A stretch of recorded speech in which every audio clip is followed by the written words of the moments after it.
Dilip Kalantri, I am a businessman. मेरे काफ़ी Muslim friends थे, वो अक्सर कहते थे मुझे कि इस्लाम में ब्याज से धंधा मतलब पैसा लेके धंधा करना गलत है। मुझे अक्सर विचार आता था कि ये कैसे डेवलपमेंट होगा, लेकिन आज का प्रेजेंट सिनेरियो पूरे दुनिया का देखते हुए एक मानना पड़ रहा है कि जिसने अपना घर गिरवी रख के कर्ज लिया और प्रॉफिट जिसमें मिलता है उस शेयर बाजार में लगाया, उनका घर भी तबाह हो गया। ये जो साइंस आज आपने बताया कि इस्लाम एक साइंस है, जैसे साइंस के ऊपर भी काम करता है, तो ये जो बात उन्होंने आज के 1400 साल पहले अगर कही होगी कि ब्याज लेना गलत है, हराम है, उसके पीछे इसकी क्या फिलॉसफी थी, ये मैं जानना चाहूँगा सर। भाई साहब ने बहुत अच्छा सवाल पूछा कि इस्लाम में उनके बहुत से दोस्त, मुसलमान दोस्त कहते हैं कि ब्याज लेना हराम है। वो ये नहीं जानते थे क्यों हराम है, अभी पता चला कि जो दुनिया की हालत है इकोनॉमिक मेल्टडाउन में, वो जानना चाहते हैं क्यों ये हराम है। और कुरान मजीद में कम से कम 8 जगह लिखा है ब्याज के बारे में।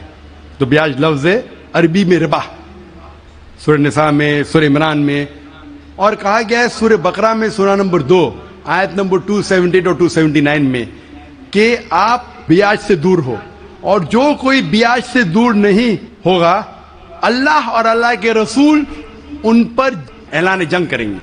ब्याज इतनी बुरी बात है, गुनाह कबीरा है, और गुनाह कबीरा में इमाम अज़हबी ने उसे 11वें नंबर पे रखा, 70 गुनाह कबीरा में 11वें नंबर पे रखा। भाई साहब पूछे क्यों बुरा है? क्योंकि ब्याज से अमीर आदमी और अमीर होता है, गरीब आदमी और गरीब बनता है। अमीर आदमी और अमीर होता है, गरीब आदमी और गरीब बनता है। आमतौर पे आप जब लोन देने जाएंगे तो गरीब आदमी को लोन कहाँ मिलता है? तो अमीर आदमी बताएगा मेरे पास ये, मेरे पास वो है, तो उसको लोन मिलता है। तो अमीर और अमीर बनता है, गरीब और गरीब बनता है। इसीलिए कुरान में सूरह अल हशर में सूरह नंबर 59 आयत नंबर 7 में अल्लाह फरमाते कि ज़कात दो ताकि दौलत इंसानों के बीच घूमे, सिर्फ अमीरों में नहीं रहे। और ब्याज से क्या होता है? इन इस्लामिक फिलॉसफी हम कहते हैं प्रॉफिट एंड लॉस शेयरिंग, मुनाफा और नुकसान को हम बांटेंगे। मुनाफा और नुकसान बांटने से पूरी इकोनॉमी तरक्की करती है। और ब्याज से आप बैंक में ब्याज लेते हैं, मुनाफा या नुकसान 8%, 10%, 12% आपको देना ही देना, नुकसान या मुनाफा। लेकिन तो आप देखते शेयरिंग ऑफ द रिस्पॉन्सिबिलिटी, अगर नुकसान हुआ तो हम नुकसान शेयर करेंगे, प्रॉफिट हुआ प्रॉफिट शेयर करेंगे। ब्याज में क्या होता है? मिसाल के तौर पे बैंक में, मैं एक लंबी तकरीर दे चुका हूं इस पे, अभी वक्त नहीं है, सिर्फ ये बोलूंगा कि ब्याज में क्या होता है। मिसाल के तौर पे बैंक ए के पास सपोज 100 रुपया है, वो बैंक बी को 10 रुपया रख के 90 रुपया देती है बैंक बी को। बैंक बी उसमें से 9 रुपया रखता है, बाकी का 90% देता है बैंक सी को। बैंक सी 10% रखती, 90% देती डी को, डी देता ई को। तो लोग कहते हैं मार्केट में हजारों रुपये है कितने? 100 रुपया। तो आज की तहकीक कहते हैं मार्केट में फ्लोट हो रहा है $6 ट्रिलियन, है तो कुछ नहीं, बहुत कम फ्लोट हो रहा है $6 ट्रिलियन। एक जन बेचता है, सब लोग बेचने शुरू होते। लीमैन ब्रदर्स, कौन सोच सकता था कि लीमैन ब्रदर नंबर 1 बैठ जाएगा, उसके बाद सिटी ग्रुप, एक बेटा सब बेचते गए पूरी दुनिया में एक के बाद एक।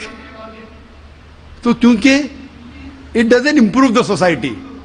इस्लामिक पे के अंदर जांच पड़ताल होती, किसको लोन देना किसको नहीं देना, प्रॉफिट एंड लॉस शेयरिंग है। सन 1980 में बैंक फंड करती थी गैम्बलिंग डेन को, शराब खाने को, कॉमन हो गया। इसके बारे में अगर तकरीर मेरी सुनेंगे, interest free economy promulgated by the Quran, रिबा किस तरीके से हराम है, उसके ऊपर तकरीर मैंने की है। अगर वो सुनेंगे उसमें और डिटेल में मैं तस्करा कर रहा हूं क्यों इंटरेस्ट हराम है। लेकिन इन शॉर्ट, वापिस से आज Japan, America sending emissaries Islamic bank के बारे में जानने के लिए। हमारी गवर्नमेंट के पास हम गए थे, मैं फाइनेंस मिनिस्टर चिदम्बरम जो फाइनेंस मिनिस्टर थे उनसे जिक्र किया था कि अब इस्लामिक बैंकिंग क्यों नहीं शुरू? इंशाल्लाह करेंगे, जब मेरी मुलाकात हुई थी जद्दा में। लेकिन आरबीआई परमिशन नहीं दे रही है क्योंकि उन्होंने तहकीक नहीं की।